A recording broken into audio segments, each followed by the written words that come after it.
സന്തോഷം മാത്രമാ മനക്കലില്ല. ഉണ്ണി പിറക്കാത്ത ദുഃഖത്തിൽ കഴിയുന്നു ശിവഭക്തരാം തമ്പ്രാനും തമ്പ്രാട്ടിയും. ഒരു രാവിൽ ശയനത്തിൽ ശിവദർശനേ സ്വപ്നെ തമ്പ്രാട്ടി ഉണർന്നു പുലരിയായി. തോഴിമാരൊത്തു നീരാടാൻ യാത്രയായി. ആ പൊൻപുലരിയിൽ കുളിക്കടവിൽ തേജസാൽ ജ്വലിക്കും ഒരു പൈതൽ ശിവദേവൻ നൽകിയ നിധിയല്ലയോ. മനക്കലോ സന്തോഷം അലതല്ലി. ഉണ്ണി വളർന്നു ബാലനായി. കൗമാരം പടിവാതിൽ എത്തി നിന്നു. മാറുന്നു ഭാവങ്ങൾ രീതികൾ. ഉണ്ണിക്കു കൂട്ടുകാരടിയാളന്മാർ.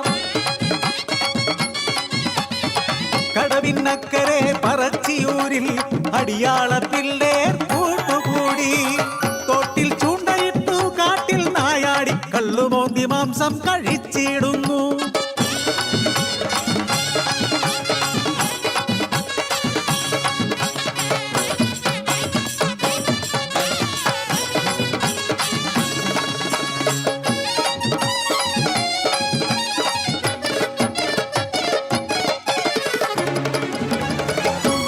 പരദേവതേ ഇല്ലം മുടിച്ചിടുമല്ലോ. കോപിഷ്ടയാകുന്നു തമ്പ്രാട്ടി. ഉണ്ണിയെ മച്ചിൽ ബന്ധിക്കുന്നു. ജലപാനം നൽകില്ല പൊന്നുണ്ണി.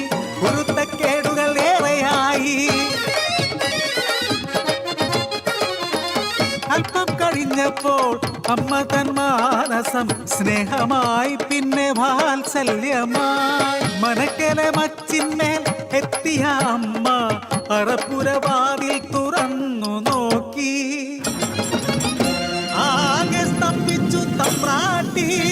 ഉണ്ണി വളർന്ന് മച്ചും തകർത്ത് ഉഗ്രരൂപമായി അലറിയിടുന്നു. തലയും മുഖവും കാണാനില്ല. പരിഭ്രമിച്ചോടി തമ്പ്രാട്ടി പടിപ്പുരവാതിൽക്കലെത്തി നിന്നു.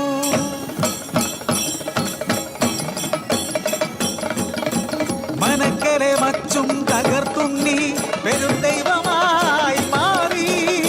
മനക്കു മുകളിലെ തലയിൽ ജ്വലിക്കും രണ്ടഗ്നിഗോളം.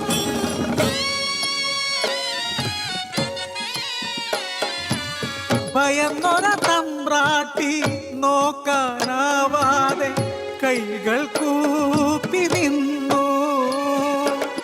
അലറുന്ന ഉണ്ണി അമ്മയോട് ചൊല്ലി മനുഷ്യനു ജാതിയൊന്നാണ്. അടിയാളപ്പറയർക്കു ദൈവമാകും ഞാൻ.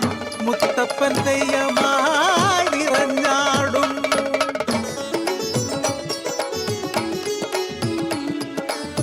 ദൈവമായാലും അമ്മയ്ക്കു നീ ഉണ്ണി. ഈ അഗ്നിഗോളത്താൽ ഉണ്ണി നിൻ മുഖം ഒന്നു കാണാനില്ല.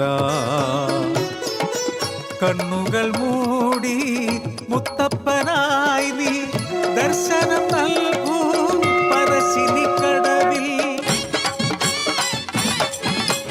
അന്നു തൊട്ടിന്നോളം പറശ്ശിനിക്കടവിൽ അനുഗ്രഹിച്ചിടുന്നു മുത്തപ്പൻ ദൈവം. ദുരിതങ്ങൾ നീക്കി സൗഖ്യം നൽകി അനുഗ്രഹിച്ചിടുന്നു മുത്തപ്പൻ ദൈവം.